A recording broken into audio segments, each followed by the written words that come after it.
So 1971 సంవత్సరంలో పాకిస్తాన్‌కి 2 భాగాల్లో డివైడ్ చేయడం జరిగింది. సో పశ్చిమ పాకిస్తాన్ మరియు తూర్పు పాకిస్తాన్ మరియు తూర్పు పాకిస్తాన్‌కి నేటి బంగ్లాదేశ్. ఇక్కడ జనాలు పశ్చిమ పాకిస్తాన్‌కి సో నాయకత్వం వ్యతిరేకంగా విమర్శలు తెలుసుకున్నారు. సో వారి భాష విషయంలో వివక్ష చూపుతున్నారు. మరియు ఈ రియసను ఆపడానికి పాకిస్తాన్ మరియు 1971లో మార్చి 25న సో తూర్పు పాకిస్తాన్లో భారీ అణచివేతలు ప్రారంభించింది. సో సామూహిక సంస్కారాలు జరుగుతున్నాయి. సో మార్చి 25న ఈ అణచివేతలు ప్రారంభం అయినప్పుడు సో తూర్పు పాకిస్తాన్ నుంచి సరిహద్దుల నుంచి ప్రజలు భారతదేశంలో సో ఉండడం మొదలు పెట్టారు. మరియు భారతదేశంలో ప్రవేశించే వాళ్ళ సంఖ్య తక్కువ కాదు.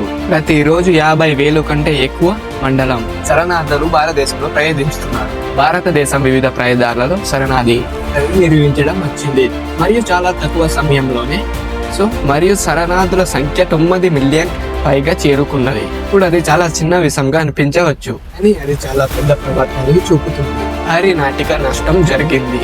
$700 మిలియన్ భారత ప్రభుత్వంపై పడింది. దీనికి నిర్వహించడానికి కేంద్ర ప్రభుత్వం బడ్జెట్ లో 4% ఉపయోగించబడింది.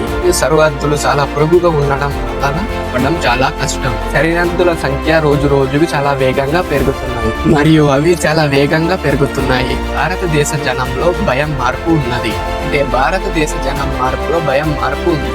ఇప్పుడు దీనికి ఎదుర్కోవడానికి భారతదేశ అనేక పద్ధతులు అనుసరించింది. ఐక్యరాజ్య సమయంలో కూడా అనేక చోట్ల చర్చలు జరిగినాయి, కానీ అవన్నీ ఏమీ పని చేయలేదు.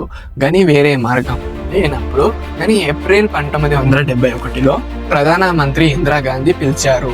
ఆర్మీ, నేవీ, వైమానిక అధిపతులను సంప్రదించి తూర్పు పాకిస్తాన్లో సైనిక చర్య తీసుకోవాలని కోరారు.